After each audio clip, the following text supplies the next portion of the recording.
Entonces vamos a seguir con el versículo 10, que va a tener que ver con... el versículo 10 va a tener que ver con los 4 ríos que estaban demarcando el jardín del Edén, ¿no?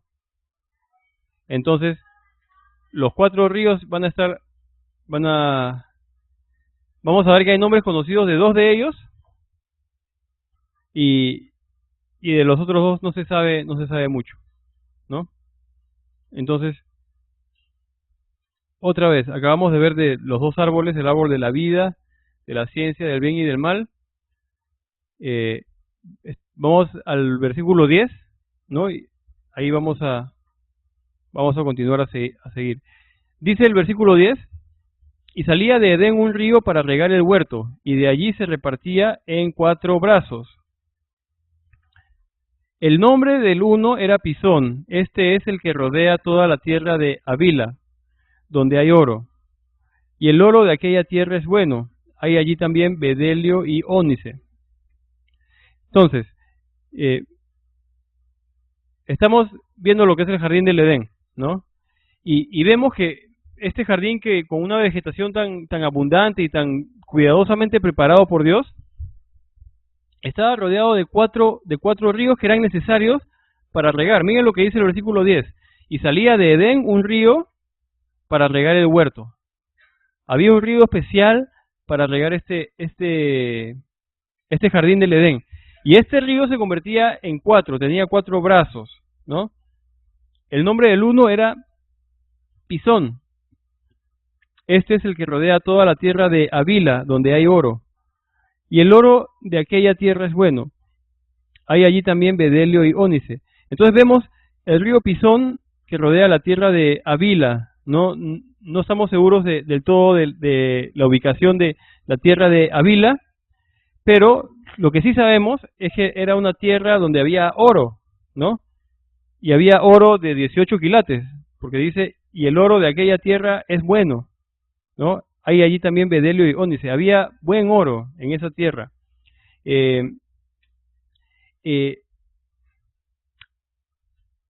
Havila se puede traducir como tierra de arena. Es una posible traducción, tierra de arena. Y es una tierra que causó, parece, mucha impresión a la gente en el pasado. Parece que era una tierra muy rica por su oro. Porque en Génesis 10:7, viendo de los descendientes de Noé, vemos los descendientes de Cus, que proviene de Cam, uno de los hijos de Noé, de Cam, ¿no? Dice, y los hijos de Cus, Seba, Havila, Sabta, Raama, Sabteca, ¿no? Y vamos a ver que entonces de la descendencia de Cam, de los hijos de Noé, aquí en Génesis 10, es nombrado uno de los hijos como Havila, como este mismo nombre de esta tierra.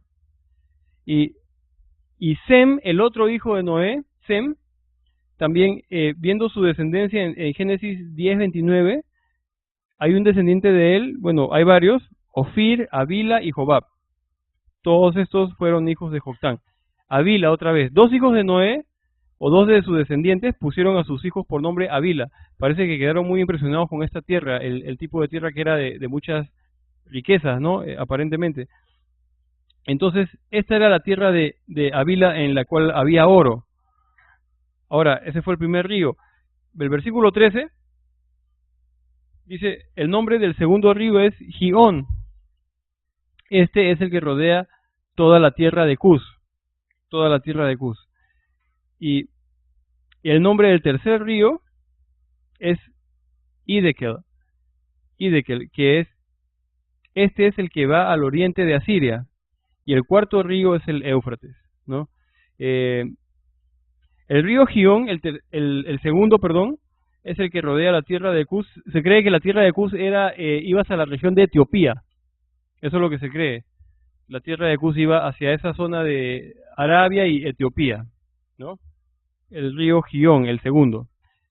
El nombre del tercero es Hiddekel. Ajá. ¿Han escuchado del río Tigris alguna vez? Que está también por Irak, por ahí, por el Éufrates hoy.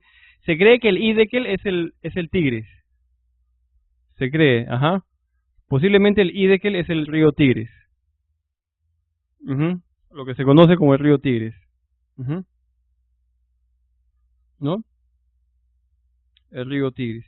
Y el último es ya el río Éufrates, que hasta el día de hoy existe un río Éufrates, ¿no? ¿Dónde se encuentra este río? Justamente en la región de Irak, ¿no? En Irak. Ahora, por la ubicación de estos ríos, se piensa a veces que es por Irak donde puede haber estado el jardín del Edén. Eh, no es totalmente cierto, porque de estos cuatro ríos, bueno, solamente por nombre está el Éufrates, pero hay que acordarnos que todo esto fue antes del diluvio, ¿no? Y antes del diluvio, el río estaban en posiciones distintas. Tenemos que pensar que después del diluvio fue todo tan inundado y vamos a ver que la tierra se abrió, ¿no? Incluso que toda la geografía cambió.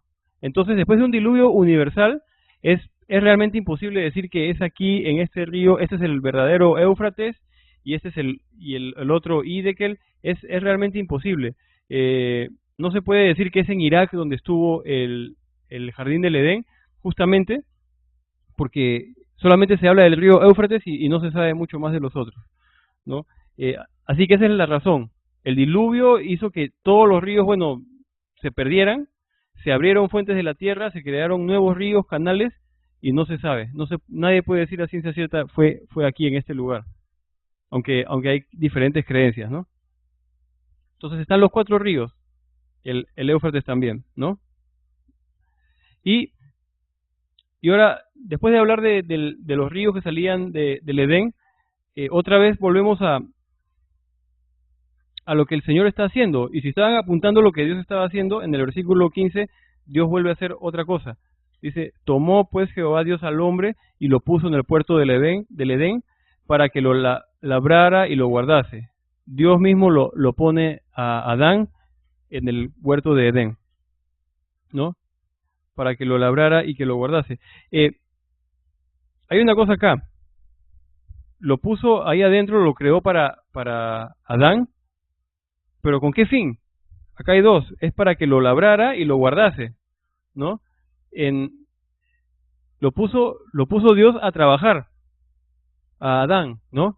Y entonces vemos que siempre el hombre ha tenido una responsabilidad de trabajar, de servir al Señor, ¿no? De alguna manera. Desde Adán, ¿no? Y esto no es un castigo, no es nada de eso, ¿no? El Señor le está poniendo a Adán en una responsabilidad, que él cuide de ese jardín, que lo labre, que, que lo tenga bien cuidado, ¿no? Y ese es un principio que hasta el día de hoy, ¿no? Como cristianos se mantiene, ¿no? El Señor nos da cosas, nos da hasta otras personas, nos da ministerios, nos da cosas para que seamos buenos administradores, buenos mayordomos, ¿no? Eso lo vemos desde aquí, ¿no? Adán estaba trabajando para el Señor, lo seguimos haciendo hoy día, y cuando estemos en el cielo, también vamos a ver que vamos a estar sirviendo, dice la Biblia, vamos a estar sirviendo al Señor, ¿no? Entonces, a los que no le gustan trabajar, sí, no queda otra, ¿no? Pero sí, sí, eh, sirviendo al Señor. Es muy distinto a lo que pasa después de la caída, que con el sudor de tu frente vas a tener que labrar la tierra como parte de la maldición. Pero el Señor acá le da una responsabilidad para hacer, ¿no? Tenemos que pensar que Dios creó a Adán como un ser muy inteligente también, totalmente, ¿no? Desarrollado, ¿no? También intelectualmente, ¿no? Para poder tomar decisiones y poder hacer cosas, ¿no? Le dio Dios talentos también. A nosotros Dios nos ha dado muchas habilidades y talentos que siempre tenemos que buscar ponerlas pues al servicio de Dios, ¿no? Para Él. Sucedió con Adán, sucede con nosotros, sucederá después de este mundo también, ¿no? Ahora, otra cosa que hace Dios en el versículo 16 es ya dar un mandamiento. Mandó Jehová Dios al hombre diciendo, de todo árbol del huerto podrás comer, mas del árbol de la ciencia del bien y del mal no comerás, porque el día que de él comieres, ciertamente morirás, ¿no? Dios le da este mandato, cuida el jardín, ¿no? Cuida, lábralo, manténlo bien. Todo lo que hay acá es tuyo, absolutamente todo. Puedes comer lo que tú quieras, ¿no? Menos de uno, ¿no? Más del árbol de la ciencia del bien y del mal no comerás, porque el día que de él comieres, ciertamente morirás. Solamente de ese árbol, no. El Señor está diciendo que va a pasar algo, y noten que el Señor les dice, no solamente le da digamos, la orden de no comerlo, sino que también le dice lo que va a pasar. Le dice, no lo comas porque vas a morir. Le dice las consecuencias. Ahora, antes de continuar, tenemos que pensar que Dios ha creado Dios ha creado a Adán, ¿no? Y ha creado un mundo perfecto para él. Tenemos que pensar que Adán, ahí en el huerto, en el principio de la creación, lo ha visto a Dios como un Dios, un Padre amoroso, perfecto, ha estado en relación con Dios, y Adán no tiene ningún motivo para dudar de Dios. No hay motivo para dudar de Dios. Lo que ha visto de Dios es que es un Dios bueno, amoroso, sabio, ¿no? Y no hay por qué dudar, ¿no? Entonces, Dios no lo está amenazando acá. Le está diciendo nada más lo que va a pasar. No agarres de aquí para que no haya consecuencias, ¿no? ¿Y cuál debería haber sido la respuesta de Adán a un Dios que solamente ha sido bueno con él, ¿no? Que él lo ha visto, ¿no? Sin ninguna advertencia ni nada, la respuesta de Adán debería haber sido, Señor, yo confío en ti y te obedezco, lo que tú me digas. Tú me has creado a mí, tú me has puesto acá, te agradezco por todo, ¿no? Y después vamos a ver que Adán peca, ¿no? No fue así. Y vamos a ver por qué sucede, por qué pasa el pecado, por qué se da el pecado. Aquí vemos que Dios advierte, y desde el principio vemos también que Dios nos habla la verdad. Dios le habla la verdad y le dice, no comas de ahí porque va a pasar esto, va a pasar. Hasta el día de hoy es igual con nosotros. Dios nos ama muchísimo, y sin embargo, y Dios siempre nos dice la verdad. Eso es algo bueno, Dios no nos miente, Dios siempre dice la verdad. Pero la verdad de Dios a veces no nos gusta, duele. Dios nos dice, eres pecador, ¿no? Soy pecador, necesito arrepentirme, ¿no? Y el Señor nos dice muchas cosas que a veces no nos gustan. Pero una cosa, a pesar que no nos guste, una cosa importante, Dios siempre nos dice la verdad. Dios no nos miente. Jesús no nos miente. Siempre nos habla con verdad. Ahora, van a venir varios de estos slides que les he puesto como título una opción moral, que habla un poco acerca de todo esto. Adán ha sido creado, puesto en este lugar hermoso, y ahora recibe este mandato de Dios. No comas de aquí porque vas a morir. Si recapitulamos, Adán, aquí dice, fue creado a imagen de Dios y recibió dominio sobre toda la creación. Eso ya vimos, ¿no? Adán fue creado a imagen del Señor. Pero también en Lucas 12:48 dice, porque a todo aquel a quien se haya dado mucho, mucho se le demandará, y al que mucho se le haya confiado, más se le pedirá, ¿no? Y vamos a ver que lo mismo sucede con Adán, ¿no? Esto es Lucas 12:48. A Adán le es dado el jardín del Edén, y tiene una responsabilidad de cuidarlo, y tiene un mandato de no hacer una cosa, ¿no? Entonces, está Adán en una relación perfecta con Dios. Si nos hacemos la pregunta ahora, ¿por qué creó Dios al hombre? ¿Por qué creó Dios al hombre? ¿Dios tenía necesidad del ser humano que lo alabe o que haga algo para él que él no podía? Ninguna necesidad. No, para nada. Dios se sentía solo. La Biblia nos dice que en la Trinidad Dios estaba totalmente satisfecho. No había ninguna necesidad, ¿no? ¿Por qué creó Dios al hombre? Dios, aquí dice, no tiene necesidad del hombre. Pero, si Dios decidió crear al hombre, Dios debe tener una muy buena razón, o más de una. Pues Dios cuando hace las cosas las hace con propósito y con una razón. Entonces, en verdad no podemos entender del todo por qué Dios haya decidido crear al hombre.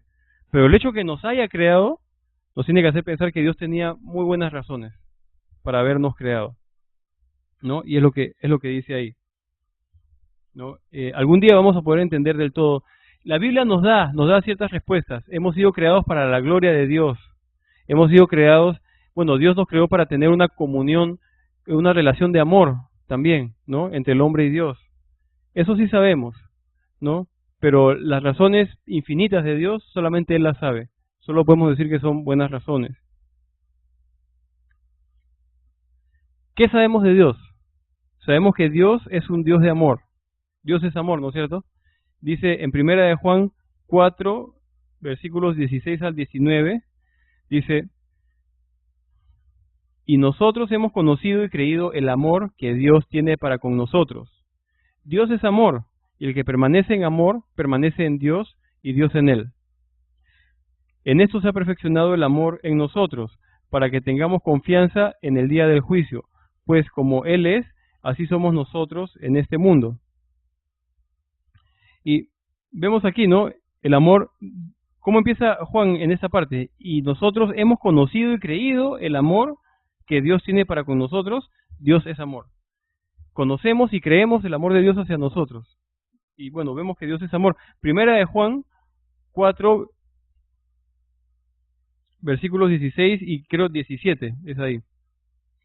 En el amor no hay temor, sino que el perfecto amor echa fuera el temor, porque el temor lleva en sí castigo, de donde el que teme no ha sido perfeccionado en el amor. Nosotros le amamos a Él porque Él nos amó primero.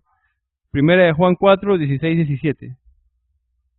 Apocalipsis 4:11, hablando acerca del por qué creó Dios al ser humano. Apocalipsis 4:11. Señor, digno eres de recibir la gloria y la honra y el poder, porque tú creaste todas las cosas y por tu voluntad existen y fueron hechas. Por tu voluntad existen las cosas y fueron hechas. Otra traducción dice también, para tu placer, para tu beneplácito, fueron creadas. Entonces, no podemos saber totalmente por qué Dios creó al hombre, pero sí sabemos que Dios es amor, ¿no? Y que fueron creadas para su voluntad, ¿no? Y también vemos en Efesios 2:7 que dice, 2:6-7 en verdad creo que es, dice, y juntamente con Él nos resucitó y asimismo nos hizo sentar en los lugares celestiales con Cristo Jesús para mostrar en los siglos venideros las abundantes riquezas de su gracia en su bondad para con nosotros en Cristo Jesús. No los quiero confundir. La razón por la que puse estos versículos es para responder a la pregunta ¿por qué creó Dios al hombre? Vemos que Dios es amor. Vemos que Dios creó con una razón, ¿no? Y vemos aquí que también nos creó, dice aquí, para mostrar en los siglos venideros las abundantes riquezas de su gracia. Dios nos creó también para mostrarnos su gracia, ¿no? Entonces son tres cosas que vemos. Dios nos creó, vemos que Dios es amor. Las cosas fueron creadas para su voluntad, dice Apocalipsis 4:11. Y tercero, para mostrarnos las riquezas de su gracia. Son tres entre varias cosas, ¿no? Entonces, aquí viene todo eso, ¿no? Tenemos que ver que Dios en su voluntad, y que solo Él conoce, deseó una relación de amor, ¿no? Al crear al hombre. Lo creó para poder darle amor y para poder recibir amor. Lo creó para tener una relación de amor, ¿no? Eso sí podemos entender, ¿no? Dios deseó una relación de amor al crear al hombre. Y entonces, eso, en otras palabras, lo que trato de poner acá es que eso tiene que haber estado dentro del corazón y pensamiento de Dios al crear al hombre. Lo creó para bien, lo creó para tener esa comunión, ¿no? Para tener una bonita relación de amor, ¿no? Para eso lo creó Dios. Pero también tenemos que pensar que el amor en realidad es una relación recíproca y mutua. El amor debe ser mutuo, dice aquí. En otras palabras, ¿qué significa? Que para que haya verdadero amor, no puede ser de un solo lado. El amor perfecto se tiene que dar y recibir de la otra parte a la que le estás dando. Ahí está el amor perfecto y la comunión perfecta de amor, ¿no? Entonces aquí dice que Dios crea al hombre para tener una relación de amor, pero el amor tiene que ser una relación recíproca, mutua. En otras palabras, Dios ama al hombre y que el hombre también con capacidad de amar a Dios, ¿no? Entonces, Una cosa con el amor, debe ser voluntario. El amor tiene que ser voluntario para que sea verdadero. Aquí dice, no, quizás no es el mejor ejemplo, dice, un robot no puede amar verdaderamente, pero es verdad, ¿no? Dios podría haber creado robots quizás con la orden y el programados para amarlo, nada más, y sin opción, sin nada más. Pero el amor tiene que ser voluntario, no obligado, para que sea verdadero. Hasta ahora sí está bien, ¿no? Amar en contra de la voluntad es una obligación y no es verdadero amor. Y es una contradicción en verdad, ¿no? Amar en contra de la voluntad. ¿Cómo se puede hacer eso? ¿No? No podemos amar en contra de la voluntad. No se preocupen, todo esto tiene una razón de ser para llegar a una parte.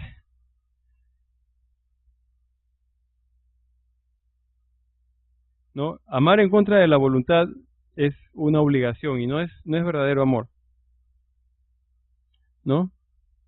Es una obligación. Voy a avanzar y después vuelvo a retroceder. Ahora, todo esto a qué venía, ¿no? Viene a la relación del hombre con Dios. Dice, Adán fue libre para amar a Dios, ¿no?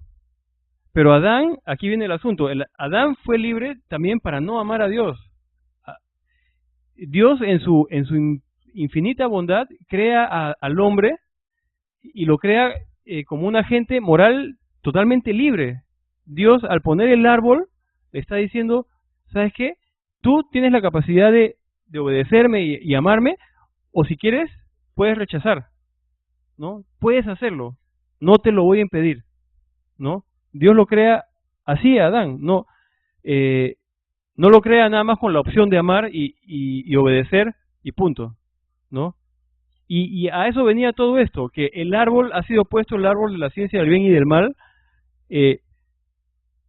para que haya verdadero amor.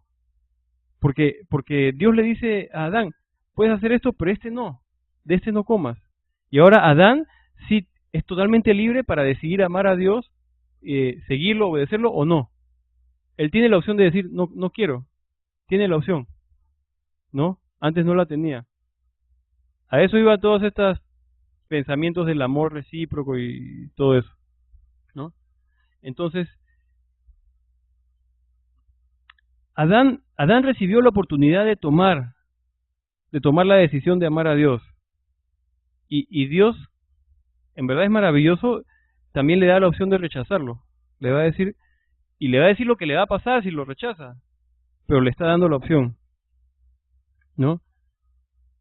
Entonces, Adán fue libre para demostrar su amor y confianza en aquel que lo había creado y bendecido, ¿no? Adán fue totalmente libre y sin pecado. Tenía toda la capacidad de decir que no, también, ¿no? Así como de decir que sí. Y esto es bien profundo porque en verdad cuando pensamos en la relación de amor, pero si el hombre no hubiera tenido la chance de no querer, de decir no, no hubiera sido totalmente libre. Pero Dios le da todas las opciones, y el hombre decide, ¿no? Y no es diferente para nosotros el día de hoy. Para nosotros es igualito que para Adán, ¿no? Y ya vamos a ver en la próxima semana, cuando es la caída, que es igualito todos los días de nuestras vidas. Vamos a decidir creerle a Dios y amarlo y seguirlo, o vamos a decidir hacerle caso a la serpiente, ¿no? Que miente, que te dice que la palabra de Dios no es verdad, que te cambia la palabra de Dios o que te mete otros pensamientos. Cada día, todos los días, para nosotros es igual. Nos tenemos que levantar y también vamos a decidir caminar hoy día con Dios y creerle, ¿no? Y amarlo. Entonces, Adán tuvo esa oportunidad. Dios en verdad es incomprensible, es maravilloso. Le da esa oportunidad de decidir libremente qué va a hacer, ¿no? Ahora, otra vez, ahorita, bueno, voy a retroceder la última vez. El amor es una relación recíproca, ¿no? El amor pleno debe ser mutuo. Decía que el amor debe ser voluntario porque un robot no puede amar verdaderamente, ¿no? Amar en contra de la voluntad es una obligación y no es verdadero amor. Adán fue libre para amar a Dios. También fue libre para no amar a Dios, ¿no? Esta última, Adán recibió la oportunidad de tomar la decisión de amar a Dios o de rechazarlo. Adán fue libre para demostrar su amor y confianza en aquel que lo había creado y bendecido. Él fue totalmente libre. Hasta ahí hemos llegado. Ahora, hablando del árbol de la ciencia del bien y del mal, o del conocimiento del bien y del mal, ¿no? Adán conocía el bien. Adán ya conocía el bien. Lo único que ha visto Adán de Dios y de la creación ha sido el bien, ha sido la bendición de Dios, que Dios lo ha creado, lo ha bendecido, le ha dado cosas hermosas como el jardín del Edén, ha creado animales para que tenga dominio. Vamos a ver en los siguientes versículos una esposa, ¿no? Una esposa que él dice, si es carne de mi carne, ¿no? Si es mi ayuda idónea. Solamente Adán conoce el bien de Dios, conoce el bien. Él no ha visto el mal, ¿no? Y Dios no lo ha creado para mal, ¿no? Pero Dios al decirle que lo que puede pasar si lo rechaza, Dios es bien claro. Dios le dice, si rechazas, ¿no? Si rechazas a Dios, vas a conocer lo que es el mal, ¿no? Si rechazas, vas a conocer lo que es el mal. Hasta ahora conoces el bien, porque has decidido, ¿no? Seguir. Pero si rechazas a Dios, vas a conocer lo que es el mal, ¿no? Y parece mentira, todas estas cosas tiene que ver con nosotros, el día de hoy. Nada ha cambiado.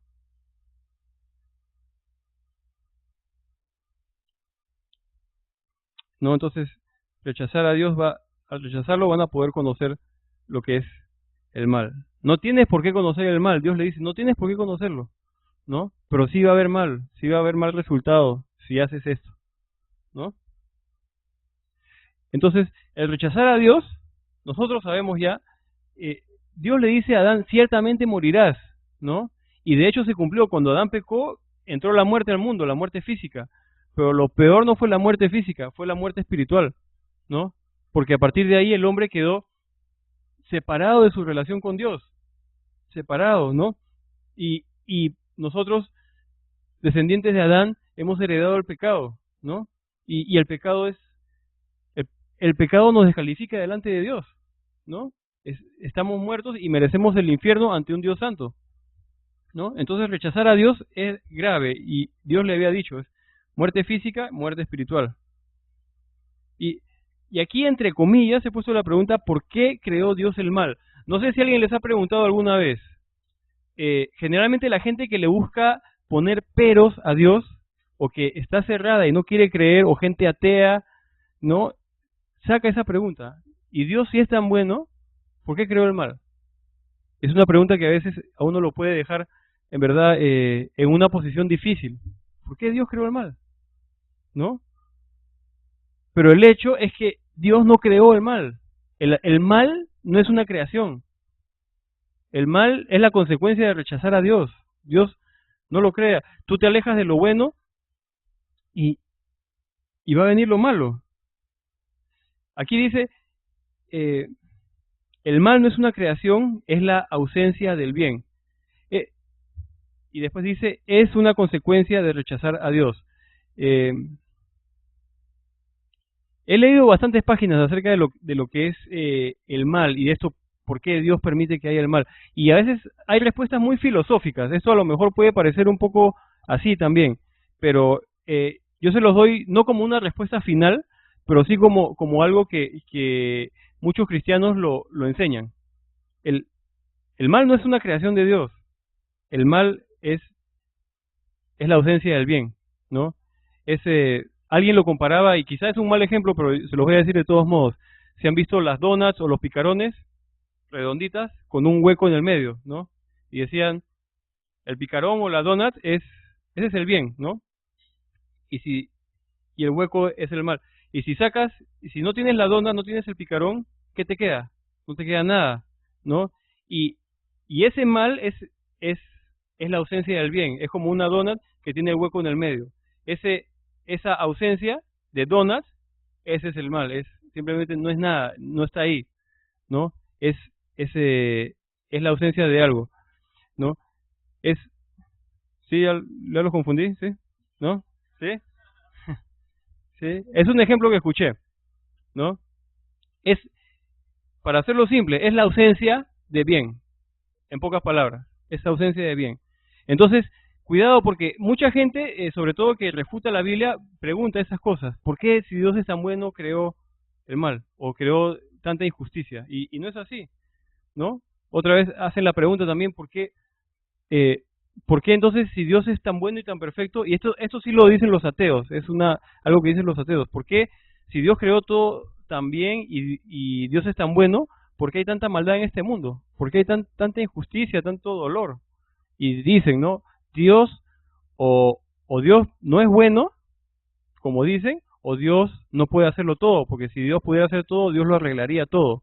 Son las dos cosas que dicen los ateos, ¿no? Pero no es así, no son así las cosas. Eh, y otra vez, un ejemplo, creo que lo dije la semana pasada, el del fabricante del carro. En una fábrica de carros sale un carro nuevecito, ¿no? Y alguien lo agarra, lo maneja y lo choca y lo rompe. Y no es culpa del fabricante, es culpa de la persona que se metió el carro y decidió hacer lo que quería con ese carro y no lo cuidó. Y es igual para nosotros. Nosotros tuvimos una opción, ¿no? Adán tuvo una opción. Y el mal no fue creado, es una consecuencia de rechazar a Dios. Entonces, cuidado porque a veces salen esas preguntas, ¿no? Y el hecho aquí es que el ser humano tuvo la opción de amar a Dios libremente, ¿no? Ese es el fondo del asunto. Y ya la próxima semana vamos a ver lo que es en el capítulo 3, que cuando comieron del fruto y qué fue lo que pasó, ¿no? Cómo es que la verdad de Dios se cambia por una mentira, la próxima semana. Pero ahora, bueno, es suficiente de ese tema, por lo menos ahora. En el versículo 18 entra lo que es el último tema de este capítulo 2 hasta el final, que es el matrimonio, ¿no? Vamos a ver el matrimonio por primera vez, así, y vamos a ver lo importante y lo precioso que es el matrimonio para Dios, la gran estima en la que Dios tiene el matrimonio, ¿no? Versículo 18 dice, y dijo Jehová Dios, no es bueno que el hombre esté solo, le haré ayuda idónea para él, ayuda idónea. Hoy día empezamos con el fin del capítulo 1, ¿recuerdan? ¿Quién recuerda el último versículo del capítulo 1? Y vio Dios todo lo que había hecho y aquí era bueno en gran manera, todo era bueno. Y aquí por primera vez vemos algo que no es bueno. Dice, no es bueno que el hombre esté solo. Así es. Sí. Es verdad. Ahí está, ¿no? Y no es bueno. Dios por primera vez dice, esto no está bien, ¿no? Y no en el sentido de bondad con maldad, sino falta algo. Falta hacer algo más, ¿no? Y dice, le haré ayuda idónea para él. Y se está apuntando las cosas que hacía Dios. En este capítulo, Dios va a hacer la ayuda idónea, ¿no? Y es interesante cómo aparece esto aquí en la Biblia, porque Dios ve y dice, no es bueno que Adán esté solo, necesita una ayuda. Y los siguientes versículos parece que no tienen nada que ver con este versículo 18. El versículo 19 va a hablar acerca de los animales, ¿no? En verdad, miren lo que dice el versículo 19. Jehová Dios formó pues de la tierra toda bestia del campo y toda ave de los cielos, y las trajo a Adán, para que viese cómo las había de llamar, y todo lo que Adán llamó a los animales vivientes, ese es su nombre. Entonces, algo interesante pasó acá. Todos los animales ya estaban creados, no es que hubo otra creación. Recuerden que está hablando aquí específicamente de lo que es el matrimonio, ¿no? Y lo que es la creación de Eva, ¿no? Entonces ya están los animales creados. Dice, Jehová Dios formó pues de la tierra toda bestia del campo, toda ave de los cielos, y las trajo a Adán. Dios, si siguen viendo lo que Dios hace por Adán, Dios trae estos animales a Adán. De alguna manera Dios hace que vengan. Y Adán les pone nombre a todos los animales. Y todo lo que llamó a los animales vivientes, ese es su nombre. ¿no? Ese es su nombre. Entonces, Adán, una vez más, era un ser creado con inteligencia y él fue el que nombró los animales. Antes de continuar con la historia de Adán y Eva, también otra primera mención que se hace, que sigue por toda la Biblia, es acerca de llamar. El hecho que alguien nombre a otra persona, a otra cosa, indica supremacía, no superioridad, sino supremacía, como que domina, vamos a decir domina, ¿no? En este caso, Dios puso los animales sobre Adán, y Adán tiene el derecho, digamos, de nombrarlos, porque Dios lo puso en esa posición, ¿no? Y más adelante también vamos a ver cómo cuando Dios crea a la mujer, a Eva, Dios le pone nombre, no porque el hombre sea superior ni mucho menos, sino porque es el orden que Dios estableció, ¿no? Para el matrimonio. Y de ahí viene también podemos decir la tradición. ¿Por qué cuando una pareja se casa, por qué la esposa lleva el apellido del marido? ¿No? Porque empieza aquí, ¿no? Toma el nombre del marido, justamente por esto. Y se dan en muchas culturas. Pero vamos a ver la historia de Adán. Entonces, Adán, Dios le trajo todos esos animales y se los presenta para que los nombre. Y vemos aquí en el versículo 20, y puso Adán nombre a toda bestia y ave de los cielos y a todo ganado del campo. Pero acá dice algo interesante, mas para Adán no se halló ayuda idónea para él. Lo que pasó, ¿por qué Dios hace esto? ¿Con qué propósito? Vienen los animales y de repente se da cuenta Adán, como leí alguna vez, ¿no? Viene el señor caballo y viene una señora caballo también. Y se da cuenta que hay dos, ¿no? Y viene también un señor gatito y una señora gatita también. Y se da cuenta que hay dos parecidos y sin embargo diferentes, ¿no? Entonces, se la pasa nombrando a todos los animales, ¿no? Y lo que dice Dios en el versículo 18, que no es bueno que el hombre esté solo, quizás Adán no se daba cuenta, pero después de nombrar todos los animales, dice el versículo 20, mas para Adán no se halló ayuda idónea. Adán ahora se ha dado cuenta, ¿no? Había señor y señora, ¿no? De todos los animales, y para mí, no hay. Y en ese momento, quizás Dios usó todo esto para darle a entender que en verdad estaba solo, y Adán habrá sentido una necesidad de compañerismo que no conocía antes, y que ve que los animales tienen. Ve a todos los animales y ve que ninguno es ayuda idónea, necesita algo diferente, ¿no? Y aquí se da cuenta que no hay, bueno, dice que no hay para Adán ayuda idónea. Y el versículo 21 dice, entonces Jehová Dios hizo caer sueño profundo sobre Adán, y mientras éste dormía, tomó una de sus costillas y cerró la carne en su lugar. Y de la costilla que Jehová Dios tomó del hombre, hizo una mujer y la trajo al hombre, ¿no? Y vamos a ver acá que lo que sigue haciendo Dios lo hace dormir a Adán profundamente, ¿no? Y cuando dice acá tomó una de sus costillas, la palabra para costillas, en verdad, no la tengo en el hebreo, pero costilla no es la traducción, la mejor traducción, es costado. El costado es la mejor traducción, ¿no? Y en verdad hay mucho que decir con respecto al matrimonio, ¿no? A la unión del hombre con mujer, ¿no? Se dice pues que también Dios creó a la mujer del costado del hombre y no de la cabeza, para que no estuviera ella por encima de él, y no la creó de los pies tampoco, para que el hombre estuviera también por encima de ella. La crea de su costado justamente para mostrando que va a ser una compañera, que va a estar a su lado, ¿no? Que va a estar cerca a su corazón, ¿no? Con compañerismo, ¿no? Entonces, y cuando habla aquí de la palabra costado, también el hebreo se deja entender que Dios abrió y posiblemente sacó una costilla de todos modos o un pedazo de hueso, pero el costado habla de carne, sangre y hueso. Habla de las tres cosas, carne, sangre y hueso, cuando habla de los costados. Y cerró la carne en su lugar, ¿no?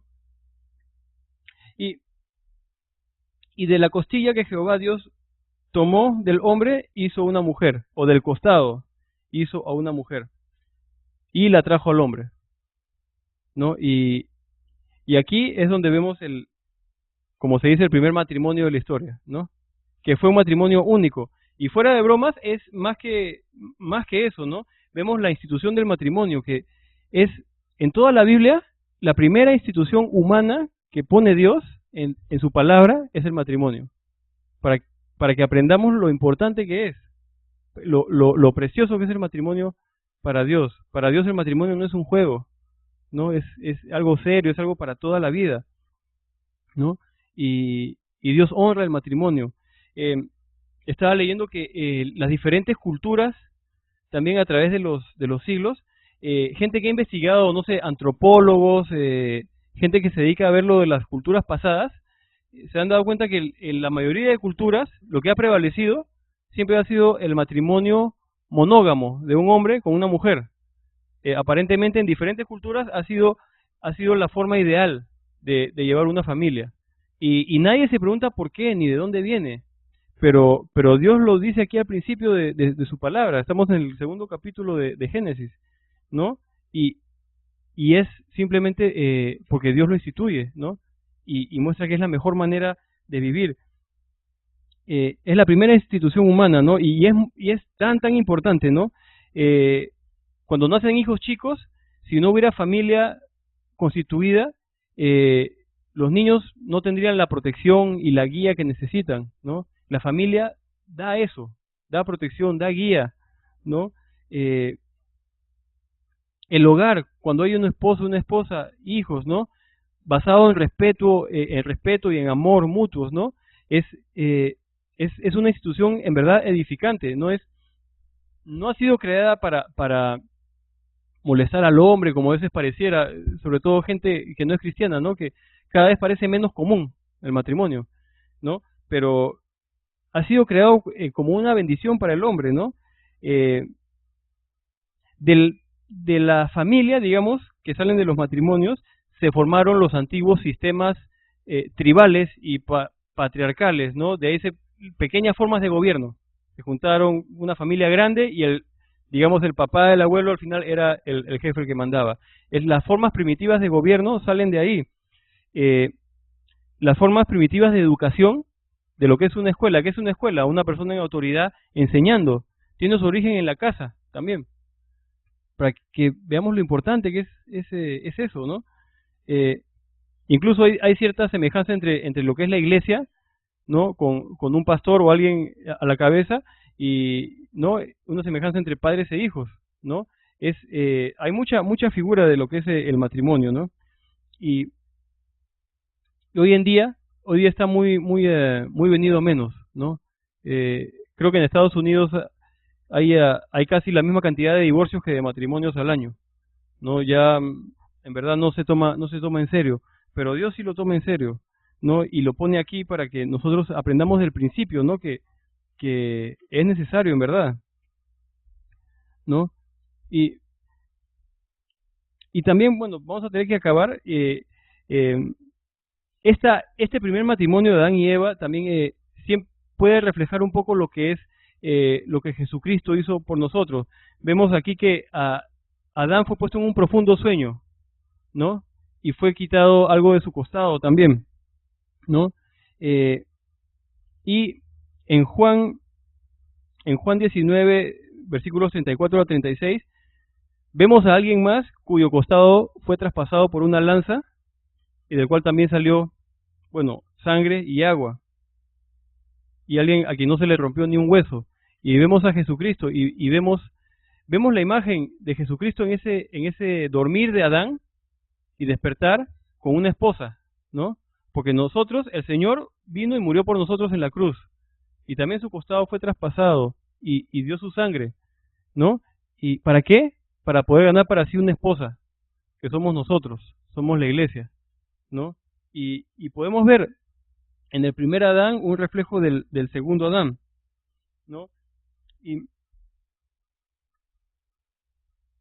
en Apocalipsis 19, bueno, hasta el versículo 36, 34-36, los voy a leer. Dice: Pero uno de los soldados le abrió el costado con una lanza, y al instante salió sangre y agua. Y el que lo vio da testimonio, y su testimonio es verdadero, y él sabe que dice verdad, para que vosotros también creáis. Porque estas cosas sucedieron para que se cumpliese la escritura, no será quebrado hueso suyo. Otra vez, hueso, carne y sangre, igual que con Adán, de su costado, ¿no? Y de hecho el matrimonio, el matrimonio es un reflejo de la relación de Jesucristo con la iglesia. No representa nada menos que eso. El matrimonio, Dios lo tiene en tan alta estima que es una representación de la relación de Jesucristo con su iglesia, con su novia. En 2 Corintios 11:2 dice, porque os celo con celo de Dios, pues os he desposado con un solo esposo, para presentaros como una virgen pura a Cristo, ¿no? Habla de esa relación de Jesucristo con los creyentes, ¿no? Como de una virgen pura a Cristo. Ese es el matrimonio, ¿no? En Juan 14, versículos 2 y 3, dice, en la casa de mi Padre muchas moradas hay. Si así no fuera, yo os lo hubiera dicho. Voy pues a preparar lugar para vosotros, y si me fuere y os preparare el lugar, vendré otra vez, y os tomaré a mí mismo, para que donde yo estoy, vosotros también estéis. Esto tiene que ver con el matrimonio, porque en la cultura judía, lo que dice aquí el Señor, se va a la casa de su padre a preparar morada, es lo que pasaba en un matrimonio judío. Cuando se hacía el contrato de matrimonio y estaban desposados, el novio no iba a vivir inmediatamente con la novia, se iba por periodo de un año, aunque nadie sabía cuánto tiempo, se iba a la casa de su padre, y afuera en la casa de su padre empezaba a construir una casa para él y su esposa. Y cuando estaba lista, él podía regresar en cualquier momento por la esposa, y en cualquier momento la esposa tenía que estar lista a recibirlo. Y Jesús dice aquí, en casa de mi Padre muchas moradas hay, y después dice, voy pues a preparar lugar para vosotros, igual que un novio para su novia en los tiempos de Israel. Esto era muy claro para los judíos, ¿no? Y esa es la relación de Cristo con la iglesia, que representa la relación del esposo con la esposa, ¿no? Este versículo habla también de esa misma relación. 1 Tesalonicenses 4, 16, 17. Porque el Señor mismo con voz de mando, con voz de arcángel y con trompeta de Dios descenderá del cielo, y los muertos en Cristo resucitarán primero. Luego nosotros los que vivimos, los que hayamos quedado, seremos arrebatados juntamente con ellos en las nubes para recibir al Señor en el aire, y así estaremos siempre con el Señor. Se asemeja al matrimonio para recibir al Señor y para estar siempre con Él, ¿no? Y miren, este versículo es conocido en Apocalipsis 19, versículos 7 al 9.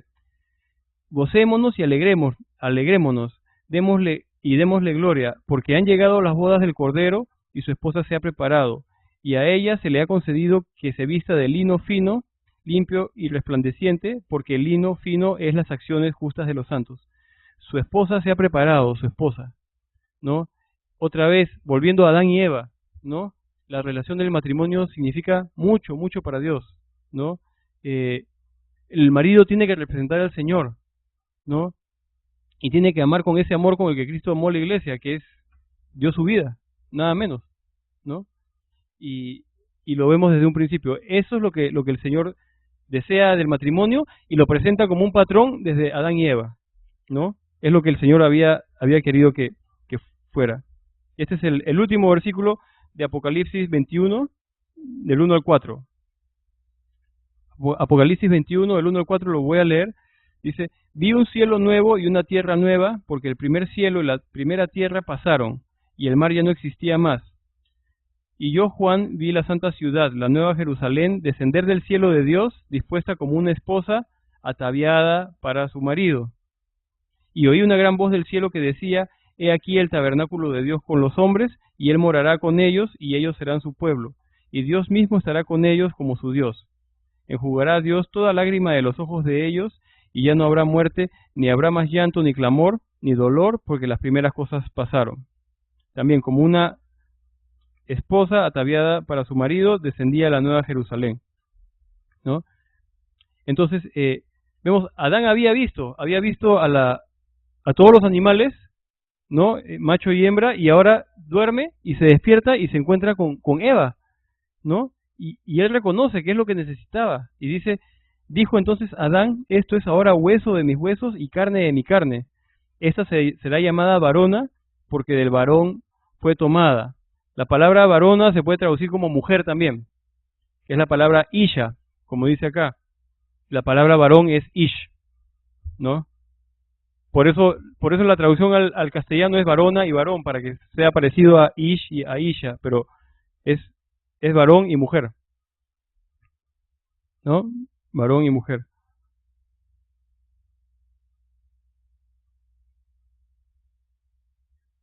¿no? Varón es ish, I-S-H, y varona o mujer es isha, I-S-H-A, ¿no? Y ahora para terminar ya, dice, por tanto, versículo 24, dejará el hombre a su padre y a su madre y se unirá a su mujer y serán una sola carne. Y todo esto del matrimonio, lo que estamos viendo que la gente puede decir, sí, pero la Biblia ya fue escrita, el Antiguo Testamento hace 6.000 años, eso es para otra época, ya no, ¿no? Estos mismos versículos de Génesis 2 los usa el Señor Jesucristo para referirse al matrimonio y no cambia nada. Dice en Mateo 19, versículos 4 al 5, dice, él respondiendo a los fariseos, les dijo, ¿no habéis leído que el que los hizo al principio, varón y hembra los hizo y dijo, por esto el hombre dejará padre y madre y se unirá a su mujer y los dos serán una sola carne? Para el Señor Jesús, el matrimonio no ha cambiado. Tal cual Dios dijo que es en Génesis 2, eso no ha cambiado para el hombre, sigue siendo lo mismo, ¿no? Entonces, si alguien tiene algún problema con Génesis, que es muy antiguo, está teniendo un problema con lo que dice el Señor Jesucristo, ¿no? Y el Señor Jesucristo es serio con esto del matrimonio. Y en el versículo 8 del mismo Mateo 19, dice, Él les dijo, por la dureza de vuestro corazón, Moisés os permitió repudiar a vuestras mujeres, y fíjense esto, mas al principio no fue así. Adán y Eva no es un cuento, es una historia verdadera, mas al principio no fue así, ¿no? Ya habló del versículo anterior, de dejar padre y madre. Entonces, para terminar, Adán y Eva, bueno, Adán ha encontrado la ayuda que necesitaba. Ese es el ideal en el matrimonio. Y segundo, el matrimonio es esta institución en verdad sagrada ante Dios y no es impuesta por el hombre, es impuesta por Dios. Y finalmente, sigue vigente para el día. Jesucristo usa las mismas palabras de Génesis, ¿no? Nada ha cambiado. Un hombre para una mujer. Y lo último que voy a decir es, los dos se unirá a su mujer. Esta palabra se unirá en el hebreo significa se pegará. Se pegará a su mujer como goma, así imposible de separar. De verdad. Es así lo que Dios quiere que sea el matrimonio, ¿no? Entonces, nos da el modelo con Adán y Eva, vemos este primer matrimonio, y es algo por lo que están solteros y si tienen el deseo de casarse, pueden orar por eso y pueden pensar en que va a ser así el matrimonio, Dios quiere que sea así. Pero bueno, vamos a tener que terminar. Hemos visto la creación del hombre en más detalle, ¿no? Hemos visto cómo todas las cosas que hace Dios por el hombre, hasta ponerlo en el jardín, todo lo que Dios hace en su amor, no ha cambiado. Dios sigue obrando así con nosotros el día de hoy, ¿no? Y vemos que para que haya verdadero amor, también tiene que haber la opción a rechazar, para ser realmente libres. Y otra vez, para nosotros no ha cambiado. Nosotros podemos ignorar a Dios o podemos seguir con Él. No ha cambiado. Todos los días tenemos que seguir en ese mismo camino, como Adán tuvo que también decidir. Y vemos el matrimonio. Todo lo que significa la primera institución es sagrada para Dios. Vamos a orar para terminar. Señor Dios, gracias por tu palabra, Señor. Señor, gracias porque tú eres un Dios infinitamente bueno, Señor, y Señor, lleno de gracia y de compasión, Señor, eres un Dios indescriptible en verdad, Señor. Señor, tú nos has dado la opción de amarte, Señor. No nos obligas, Señor. Nos das la capacidad y nos das la libertad, Señor. Padre, te pedimos que Señor, te pedimos por tu gracia, Señor. Te pedimos por tu gracia para poder amarte todos los días. Te amamos, Señor, pero queremos amarte más y mejor, Señor. Y no lo podemos hacer sin tu ayuda, Señor. Señor, enséñanos, por favor, guíanos a amarte más, Señor, a confiar más en ti, a obedecer más en ti, Señor. Gracias por este día, Señor, y llénanos de tu Espíritu Santo. Danos el poder para amarte y para vivir para ti, Señor.